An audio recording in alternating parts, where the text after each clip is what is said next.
ખાડીપુરના પાણી નથી ઓસર્યા। સતત 3 દિવસથી ખાડીપુરના પાણી ભરાયેલા છે। હળપતિવાસના 50થી વધુ ઘરો પાણીમાં ગરકાવ થયેલા છે। દેવત ગામ તરફ જવાના રસ્તા પરની બિલ્ડિંગમાં પાણી ભરાયેલા છે। નેચર વેલી હાઈરાઇઝ બિલ્ડિંગના 500થી વધુ લોકો ફસાયેલા છે। 25 દિવસમાં ત્રીજી વખત ગામમાં પાણી ઘૂસતા લોકો પરેશાન થયા છે। વરસાદે વિરામ લીધા પછી પણ પાણી ન ઓસરતા લોકો પરેશાન થયા છે। ફાયર વિભાગની ટીમ દ્વારા રાહત અને બચાવ કામગીરીની પણ શરૂઆત કરવામાં આવી છે। સુરત શહેર અને તેના ઉપરવાસમાં જે રીતે ભારે વરસાદ વરસ્યો તેને લઈને 25 દિવસમાં ત્રીજી વખત સુરત શહેરે ખાડીપુરની સમસ્યાનો સામનો કરવાનો વારો આવ્યો છે। અત્યારે સુરતના આપણે કુંભળિયા ગામ વિસ્તારમાં છે ને કુંભળિયા ગામની અંદર જોઈ શકાય છે કે પાણી હજી ત્રીજા દિવસે પણ નથી ઓસર્યા। ત્રણ દિવસથી અહીં પાણી ભરાયેલા સ્થિતિમાં જોવા મળ્યા છે અને કુંભળિયા ગામની અંદર જે ત્યાંથી પસાર થઈ રહેલી ખાડી જે છે તે ઓવરફ્લો થઈ અને ત્યારબાદ હવે જે ગામોની અંદર પાણી ઘૂસ્યા છે તે હજુ પણ જે છે તે યથાવત જોવા મળી રહ્યા છે। અત્યારે સમગ્ર શહેરમાં તડકો નીકળ્યો છે અને સાથે સાથે 24 કલાકથી વરસાદ પણ વિરામ લઈ લીધો છે, પરંતુ તેમ છતાં આ વિસ્તારમાંથી પાણી હજી ઓસર્યા નથી અને આ રીતે પાણીમાં વચ્ચે રહેવા માટે કેદ થવા માટે મજબૂર થયા છે લોકો। મોટી વાત એ છે કે ગામની જે સરકારી શાળા આવી છે તે સરકારી શાળા પણ પાણીની વચ્ચે કેદ થઈ જતા શિક્ષણ વિભાગ શિક્ષણ કાર્ય પર પણ મોટી અસર પડી છે અને શાળાને બંધ રાખવાની ફરજ પડી છે। એટલું જ નહીં પરંતુ આરોગ્ય કેન્દ્ર જે ગામના ગરીબ લોકો અને સામાન્ય લોકોનું જે ઈલાજ કરે છે, સારવાર કરે છે, તે આરોગ્ય જે કેન્દ્ર જે છે તે પણ પાણીની વચ્ચે કેદ થઈ જતા તે બંધ રાખવું પડે તેવી ફરજ પડી છે।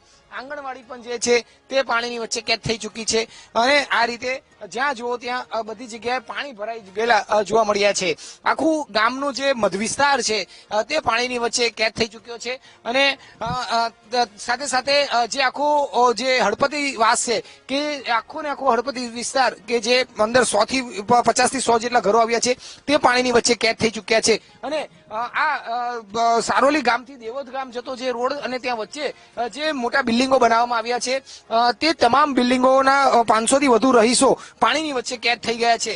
ફાયર વિભાગની ટીમ અહીં ખાસ એલર્ટ મોડ પર હોય છે અને તેને કારણે અહીં બોટ પણ રાખવામાં આવી છે અને કોઈ અનિચ્છનીય ઘટના બને કે કોઈ રેસ્ક્યુ કરવું પડે તો તાત્કાલિક કરી શકાય તે માટેની તૈયારી છે, પરંતુ કાયમની આ સમસ્યા છે અને લોકો પારાવાર મુશ્કેલીને સામના કરી રહ્યા છે અને હેરાન થઈ રહ્યા છે। સ્થાનિક લોકો છો તમે જણાવશો આ સમસ્યાનું નિરાકરણ છે કે નથી અને કેટલા હેરાન પરેશાન? 15 साल से कोई निराकरण नहीं है समस्या। इस महीने में 3 बार आ गया। इस महीने में 3 बार पानी आ गया। घरों से निकलना मुश्किल है। कैसे कैद हो जाते हो घर के अंदर? हैं? कैद के अंदर जाते पूरे घर के अंदर, बाहर निकल नहीं पाते। दूध की सबकी समस्या रहती है। ये कब निवारण? हम 15 साल से देख रहे हैं पानी आ रहा है, हर साल आता है। सबसे पहले नेचे वैली में कुमारिया नेचे वैली और शाम दोनों पैक हो जाते हैं।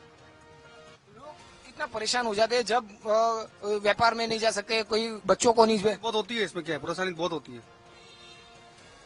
બિલકુલ જે છે તે ખૂબ જ પરેશાન થતા હોય છે લોકો અત્યારે જોઈ શકાય છે। અહીંયા વચ્ચે કેદ થઈ જાય છે તમામ લોકો અને તેને લઈને અત્યારે પારાવાર સમસ્યાનો સામનો અત્યારે લોકો કરતા હોય છે।